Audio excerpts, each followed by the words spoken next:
Hello, നമസ്കാരം. ഇന്നലെ Empuraan cinema കണ്ടു. ഇന്നെന്താ റിവ്യൂ ഇടുന്നത് എന്ന്. ഇത് റിവ്യൂ അല്ല, ഇതൊരു ഞെട്ടലിൽ നിന്നുണ്ടായ ഒരു അഭിപ്രായം. അതാണ് നിങ്ങളുടെ അടുത്ത് പറയാൻ വന്നതാണ്. ഇന്നലെ ഫാൻ ഷോ 6 മണിക്ക് സിനിമ കണ്ട ഒരാളാണ് ഞാൻ. കട്ട ലാലേട്ടൻ ഫാൻ തന്നെയാണ്. അത് പറയുന്നതിലൊന്നും ഒരു മടിയില്ല. ഞാൻ മാത്രമല്ല, ഞാൻ എൻ്റെ വൈഫ്, കുട്ടി, എൻ്റെ മമ്മി എല്ലാവരും കൂടി ഒരുമിച്ച് വരുന്ന ഫാൻ ഷോ ഉണ്ട്. ഈ കണ്ട പല പല ഏജ് ഗ്രൂപ്പിലുള്ള ഞങ്ങൾ 4 പേർക്കും അത്രയും ഇഷ്ടമായൊരു പടം. ഞാൻ എൻജോയ് ചെയ്ത്, എന്താ പറയുക, ഇതിനു മുൻപ് ലൂസിഫറിന് ശേഷം അതിന് ശേഷം ഇറങ്ങിയ ഓരോ പടങ്ങളും ലാലേട്ടൻ്റെ പോയി കണ്ട് നിരാശയോടുകൂടി ഇറങ്ങിപ്പോന്നിരുന്നത് ഞാൻ ഇന്നലെ ഈ പടം കണ്ട് ആർപ്പ് വിളിച്ച് സന്തോഷിച്ച്, എന്തിനു പറയുന്നു, എൻ്റെ കൊച്ചെൻ്റെ തോളത്ത് കയറിയുന്ന എമ്പുരാനേന്ന് വിളിച്ച് ഇങ്ങനെ പറഞ്ഞ് തിയേറ്ററിൽ നിന്ന് അത്ര സന്തോഷത്തോടുകൂടി വന്ന് ഇറങ്ങി പുറത്ത് വന്ന് എല്ലാവരോടും അടിപൊളി പടമാണ്, വേറെ ലെവലാണ്. ഞാൻ എൻ്റെ വാട്സപ്പിൽ സ്റ്റാറ്റസ് ഇട്ടത് ഇതിന് മികച്ചൊരു, ആ പടത്തിൻ്റെ എക്സൈറ്റ്മെൻറ്റിലാണെന്ന് പറഞ്ഞു. അതിൻ്റെ അത്രയും ആവേശത്തിലേക്ക് ഇതിന് മികച്ചൊരു മലയാള സിനിമ ഇനി ഉണ്ടാവണം എന്ന് വെച്ചാൽ ഒരു ഹോളിവുഡ് ലെവൽ പടം ആണോ കാണുന്നതെന്ന് തോന്നിക്കുന്ന രീതിയിൽ അത്രയും ഒരു എക്സൈറ്റ്മെൻറ്റിൽ അത്ര ആർത്തി വിളിച്ച് കണ്ടൊരു പടം വന്നു കണ്ടു. വീട്ടിലെത്തിയിട്ട് റിവ്യൂസ് ഓരോരുത്തരെ കാണുന്നു. ഞാനൊരു റിവ്യൂ പറയുന്ന ഒരാളല്ല. ഞാൻ ഇവരെ പോലുള്ള ആൾക്കാരുടെ റിവ്യൂസ് കണ്ട് എല്ലാ പടത്തിനും നമ്മൾ കണ്ട ഒരു ഫീല് തന്നെയാണോ അവർക്കും കിട്ടിയത്, നമ്മുടെ അഭിപ്രായം തന്നെയാണോ അവർക്കും കിട്ടിയെന്ന് കാണുന്നതിന് വേണ്ടി എല്ലാ റിവ്യൂസും ഇരുന്ന് കാണുന്ന ഒരാളാണ് ഞാൻ, സമയം കിട്ടുമ്പോഴൊക്കെ. ഞാൻ വന്ന് ഓരോരുത്തരുടെ റിവ്യൂ കാണുമ്പോഴും ആവേശവും സന്തോഷവുമാണ്. ഓരോ ഭയങ്കര പടമാണ്, അതാണ് ഇതാണ്, അതെല്ലാം കണ്ട് ഇരുന്ന് എന്നെ ഞെട്ടിച്ചുകൊണ്ടാണ് കോക്കണ്ണൻ വന്ന് ഇമ്മാതിരി നെഗറ്റീവ് അടിച്ചിട്ട് പോയത്. പുള്ളി ഏത് രീതിയിലാണ് ഒരു പടത്തിനെ സമീപിക്കുന്നത് എനിക്ക് മനസ്സിലാവുന്നില്ല. പുഷ്പ പോലെ തട്ടുപൊളിപ്പം പടം വന്ന് നമുക്കൊന്നും കണക്റ്റ് അത്യാവശ്യം കണ്ടിരിക്കാവുന്നൊരു പടം എന്ന് മാത്രം ഒരു പടത്തിനെ പുള്ളി ഒന്ന് നല്ല രീതിയിൽ പൊക്കി അടിച്ച് പോയി. എന്നിട്ട് ഈ ഒരു പടത്തിനെ നമ്മൾ മലയാളത്തിൻ്റെ ഇത്രയും കാശ് മുടക്കി ഇത്രയും നല്ലൊരു ക്വാളിറ്റിയിൽ ഇത്രയും നല്ലൊരു പടം ഇറക്കി വെച്ചിട്ട് അതിനെ വന്ന് ചുമ്മാ കുറ്റം പറയാം. വേറെ ഏതൊരു റിവ്യൂവർ ആണെങ്കിലും വന്ന് പടം കണ്ട് പടം കൊള്ളായിരുന്നു, നല്ലതായിരുന്നു, സ്ക്രിപ്റ്റ് കൊള്ളാം, അതാണ് ഇതാണ്, പടത്തിൻ്റെ ഇതെല്ലാം നല്ലതാണ്, അല്ലെങ്കിൽ കൊള്ളില്ലാത്തതാണ് എന്ന് പറഞ്ഞു പോകുമ്പോൾ ആള് വന്ന് ചെയ്യുന്ന രീതി എന്താ, പടം തുടക്കം തുടങ്ങി അവസാനം വരെ ഒരു കഥ പറയുന്ന രീതിയിൽ, ഫുൾ സ്പോയിലറായിട്ട് ഒരു കഥ പറയുന്ന രീതിയിൽ അങ്ങോട്ട് പറയും. ആദ്യ ഭാഗം അവിടെ ആ ഭാഗം കൊള്ളില്ലായിരുന്നു, പിന്നെ ഇയാൾ വരുന്നു, ഇയാളത്തെ അത് കുറച്ച് നല്ലതായിരുന്നു, പിന്നെ മറ്റേ ഭാഗം കൊള്ളില്ലായിരുന്നു, ഇങ്ങനെയൊക്കെ പറഞ്ഞ് കഥ മുഴുവൻ ഒന്ന് പറഞ്ഞ് ഒപ്പിച്ച് പുള്ളി പ്രതീക്ഷിച്ചത് പുള്ളിക്ക് എന്ന് വെച്ചാൽ പുള്ളി മനസ്സിൽ കണ്ട ഒരു ഇത് കറക്റ്റ് അത് തന്നെ വന്നില്ലെങ്കിൽ പുള്ളിക്ക് പിന്നെ പടം പോരാ. ഈ പറഞ്ഞ ഭീഷ്മപർവത്തിനും ഒക്കെ വന്ന് നെഗറ്റീവ് അടിച്ച ആള് തന്നെ. അത് കണ്ടപ്പോൾ നമ്മൾ സന്തോഷിച്ചു. നമ്മൾ നല്ല പടങ്ങളെ എപ്പോഴും, ഞാൻ ലാലേട്ടൻ ഫാൻ ആണെന്ന് ഇരിക്കുമ്പോൾ പോലും എല്ലാ പടങ്ങളും നല്ല പടങ്ങൾ എന്ന് റിവ്യൂ കണ്ടിട്ട് തന്നെ പോകാറുള്ളത്. അല്ലെങ്കിൽ പിന്നെ അത്രയും ഹൈപ്പ് വേണം. പടങ്ങളൊന്നും മുടക്കാറില്ല. കാരണം ആഴ്ചയിൽ ചവറ് പോലെ പടം ഇറങ്ങുന്ന എല്ലാ പടങ്ങളും കാണാനൊന്നും നമുക്ക് പറ്റില്ല. നമ്മൾ കാണാൻ ആഗ്രഹിച്ചിരുന്ന പടങ്ങൾ നമ്മൾ ഫസ്റ്റ് ഷോ തന്നെ പോയി കാണും. അല്ലാത്ത പടങ്ങൾ, നല്ല പടങ്ങൾ, ഇന്ന് കാണുന്ന പടങ്ങൾ നമ്മൾ പോയി കാണാറുണ്ട്.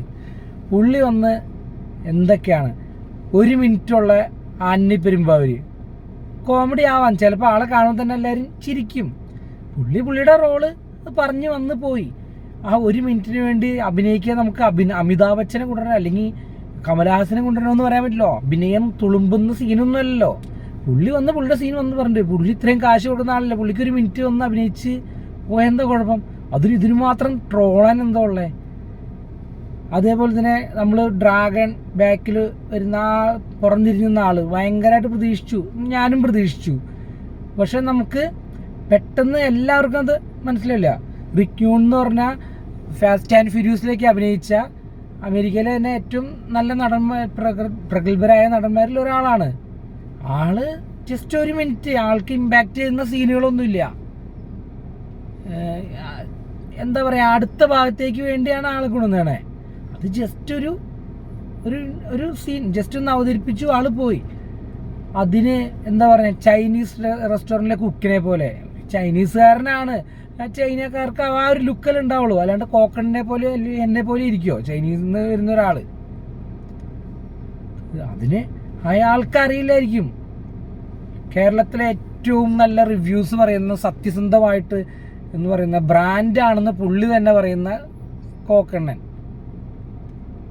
തന്നെ പറയാണ്, ഞാൻ ഒരു ബ്രാൻഡാണ്. ഓക്കെ, ആയിരിക്കാം. അതാക്കിയെടുത്ത് ഞങ്ങളെപ്പോലെ കുത്തിയിരുന്ന റിവ്യൂസ് കാണുന്ന ആൾക്കാരാണ്. പുള്ളിക്ക് എന്തും പറയാം, പുള്ളി പറയുന്നത് മാത്രമാണ് കറക്റ്റ്. ഇത്രയും എൻജോയ് ചെയ്ത്, എന്താ പറയുക, സീൻ ബൈ സീൻ ഇത്രയും ഡീറ്റെയിലിങ് തന്നൊരു പടം, ഒരു സ്ക്രിപ്റ്റ് എന്ന് വെച്ചാൽ എവിടെയും നമുക്കൊരു കണക്ഷൻ കിട്ടാണ്ട്, ഇത് അവിടെ എന്താ സംഭവിച്ചത് അല്ലെങ്കിൽ ഇവിടെ എന്താ സംഭവിച്ചതെന്ന് നമുക്ക് മനസ്സിലാവാണ്ട് പോകുന്ന ഒറ്റ സീനുകളില്ല. എല്ലാത്തിനും നല്ല കറക്റ്റ് കണക്ഷൻ കൊടുത്തിട്ടുണ്ട്. നല്ല ഏറ്റവും ബെസ്റ്റ് ഒരു ഇൻട്രോ സീൻ ലാലേട്ടൻ്റെ, കുറച്ച് നേരം കഴിഞ്ഞിട്ടാണെങ്കിലും ഇത്രയും ക്ലാസ്സായിട്ട് നൈസായിട്ട് എടുത്തു വെച്ചേക്കുക. അതേപോലെ തന്നെ നമ്മൾ സീറ്റിലേക്ക് വന്ന് ഇരിക്കുമ്പോഴേക്കും എഴുന്നേറ്റ് കൈ അടിച്ച് ആവേശം വിസിലടിച്ച് വന്നിരിക്കുമ്പോഴേക്കും നമുക്ക് അടുത്ത നെക്സ്റ്റ് സീൻ അപ്പം തന്നെ അടുത്ത് ഇട്ട് തരികയാണ്. അങ്ങനെ സീൻ ബൈ സീൻ നമ്മളെ സീറ്റിൽ ഇരുത്താത്ത രീതിയിലുള്ളൊരു ഇതും, പിന്നെ നല്ല രീതിയിൽ നമുക്ക് എന്താ പറയുക, ആസ്വദിക്കാവുന്ന, അത്രയും എൻജോയ് ചെയ്തിരുന്ന് കാണാവുന്ന. ഞാൻ കോക്കണിനെ മാത്രം അങ്ങനെ നോക്കി പറയുന്നില്ല, എന്നാലും പറയുമ്പോൾ നമുക്ക് വന്ന ഞെട്ടല്. ആൾക്ക് സ്റ്റീഫനെ ആ ഒരു ഇമ്പാക്റ്റ് ഖുറേഷിൽ കിട്ടിയില്ലാണ്. സ്റ്റീഫൻ മുണ്ടെടുത്ത് വന്ന് ഡയലോഗ് പറയുമ്പോൾ വിദേശത്ത് അല്ലെങ്കിൽ ഇൻ്റർനാഷണൽ ലെവലിൽ ഡോണായ ഒരാൾക്ക് വെള്ളമുണ്ടും വെള്ളഷർട്ടും കൊടുത്ത് ഡയലോഗ് പറയിപ്പിക്കാൻ പറ്റുമോ? അത് അബ്രാം ഖുറേഷിയാണ്. ലൂസിഫറിൻ്റെയും എമ്പുരാൻ്റെയും സ്കെയിലുകൾ തന്നെ വേറെയാണ്. ലൂസിഫർ കേരളത്തിൽ നടക്കുന്ന ഒരു കഥ, കേരളത്തിലെ രാഷ്ട്രീയ സാഹചര്യങ്ങൾ, അതിനെ പറ്റിയൊരു ശക്തനായ ഒരാൾ. ഇത് ഇൻ്റർനാഷണൽ ഒരു ഡോൺ പോലത്തെ